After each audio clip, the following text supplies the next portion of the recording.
Have you ever looked in the mirror and noticed a new dark spot that wasn't there yesterday? Maybe on your hands, your cheeks, or the bridge of your nose. A tiny reminder that time and sunlight have been quietly leaving their mark. For many of my older patients, these spots feel more than skin deep. They chip away at confidence, making people hide their hands in photos or reach for long sleeves even in summer. Today, we're talking about something millions struggle with: age spots and uneven skin tone, and a gentle, time-honored way to support your skin's balance using ingredients you might already have in your kitchen. To explore this, I'm joined once again by my dear friend, Dr. Gi Hinohara, Japan's oldest practicing physician and one of the wisest men I've ever known. Dr. Hinohara, welcome back. Thank you, Dr. Miller. It's always a pleasure to be here. You know, in Japan, we have a saying: the skin remembers every sunrise. Each freckle, each spot, they are small stories written by time, sunlight, and life itself. But that doesn't mean we cannot teach the skin to rest, to renew, to soften those stories gently. That's a beautiful way to put it. Stories written by time. In Western medicine, we often call them solar lenogenes or age spots, usually caused by years of sun exposure. But you describe them almost spiritually, as if the skin has a memory. Why do these marks appear more prominently as we age, Dr. Hinohara? What's happening beneath the surface? It begins deep within the skin's pigment cells called melanocytes. When we are young, these cells produce colour evenly, protecting us from sunlight like a perfect umbrella. But after many years of exposure, that umbrella begins to tilt. Small areas start to print too much pigment, like a photocopier with the contrast turned too high. Even when the sun is gone, that copier keeps printing dark patches. The reason? Two main culprits: quiet inflammation and oxidative stress. Inflammation can come from small things: a healed scratch, a bug bite, even a harsh cream. And oxidative stress, that's the invisible spark from sunlight, pollution, or even stress itself, telling the skin to stay on high alert. When we only scrape or bleach the surface, we ignore the factory underneath. The copier keeps running. So that explains why so many over-the-counter creams or chemical peels fail. They only treat the top layer, not the overactive pigment machinery inside. And I imagine some of those harsh treatments can actually make things worse, especially for older, more sensitive skin. Yes, exactly. In my clinic, I have seen many people arrive after using strong prescription creams or peels that left them red and sore. One woman, I'll call her Marjorie, came to me after a chemical peel that made her cheeks raw for weeks. She said, "Doctor, I feel older than my years." That stayed with me. Aging is not only about lines and spots, it's about how we feel in our own skin. My goal has always been to help patients feel safe in their reflection again. That's powerful. In Western dermatology, we often think in terms of treating symptoms: exfoliating, lightening, resurfacing. But what you're describing is rebalancing. And that brings us to today's topic: the simple kitchen ingredients you've used for decades in your practice: potato and ginger. When I first heard this from you, I thought, potato and ginger? Really? Can you tell our listeners how something so ordinary could make such a difference? Yes, they sound humble, don't they? Yet both are powerful teachers for the skin. A raw potato contains vitamin C and gentle phenolic compounds, natural antioxidants. They whisper to the overworked pigment cells, saying, "Calm down." Think of the potato as the quiet librarian walking up to the copier and turning down the contrast knob. Ginger, on the other hand, is the firefighter. It brings warmth, improves circulation, and helps reduce the tiny inflammation signals that keep pigment factories stuck in overdrive. Together, one calms the signal, and the other powers the cleanup crew. That's such a poetic way to describe it. And scientifically, it makes sense. Vitamin C in potatoes can inhibit melanin synthesis, while ginger's antioxidants, like gingerol, are known to support healthy skin renewal and reduce oxidative stress. Can you walk us through how someone might safely use this at home? Of course. It's a simple and soothing process. Not a treatment, but a practice. A way of caring for the skin.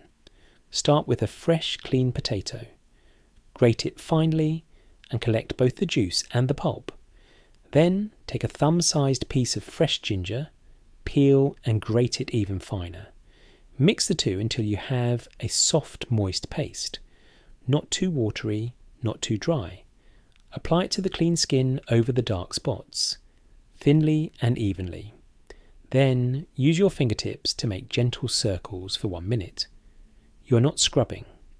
You are signalling. Let it rest for about 20 minutes. Then rinse with lukewarm water and apply a gentle moisturiser. I tell my patients, this is not a miracle eraser. It is a quiet conversation with your skin. That's beautiful. A conversation with your skin. And I like that you emphasize safety. Because in Western medicine, we'd caution about allergic reactions or irritation, even with natural ingredients. So a patch test first, right? Absolutely. Always patch test on a small area first, especially if the skin is sensitive or already using medicated creams.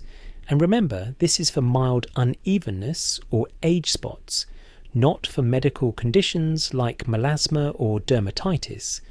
Also, and this is crucial, never do this, and then walk into strong sunlight. That would undo your progress instantly. Protect the skin with a hat and a broad spectrum sunscreen every morning.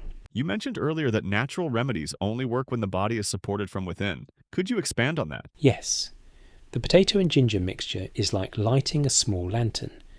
But for the lantern to keep glowing, it needs fuel, water, nutrition, rest.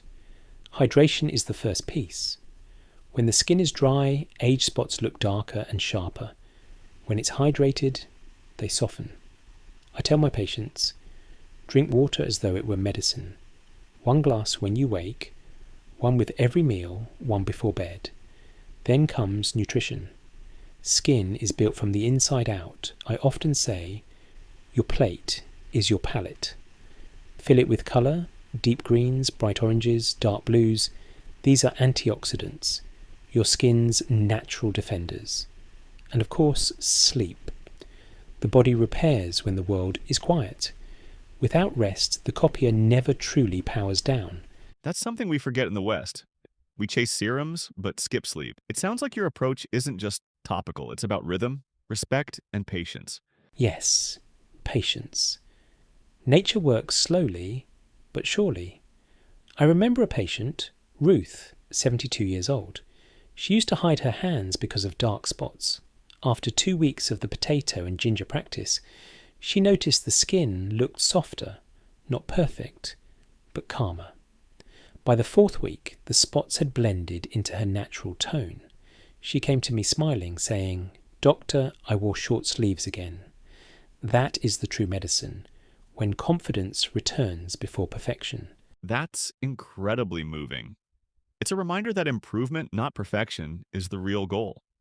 And interestingly, Western studies are now validating much of what you describe. Antioxidants reducing oxidative stress, anti-inflammatory foods improving skin tone, hydration affecting the epidermal barrier. Science and tradition seem to be meeting halfway. That is the beauty of collaboration. East and West learning from each other. The old ways teach us to listen. The new ways teach us to measure. When we combine both, healing becomes more complete. So for our listeners at home, if they'd like to try this, how often should they do it? Start gently, 2 to 3 times a week. Watch how your skin responds. The first week, look for brightness and smoother texture. By the 3rd or 4th week, the tone should appear more even. Always listen to your skin. If it feels irritated, rest. If it feels calm, continue. And always protect it from sunlight. That's a simple, respectful routine, and very doable. If you're listening, remember, this is not about erasing your history. Every mark, every spot, is proof that your body protected you. This method just helps your skin find balance again. Yes. I often tell my patients, you are not fighting your skin, you are teaching it to breathe again. When you treat your skin with patience, not punishment, it rewards you. Beautiful words. Dr. Hinohara, before we close, do you have a final thought for our listeners? Hmm. There is a Japanese saying, even the moon has shadows. Perfection is not the goal. Harmony is. Care for your skin as you would a garden. Water it, protect it from harsh sun, feed it with colour, let it rest. Then, like a garden, it will quietly bloom again. That's wonderful.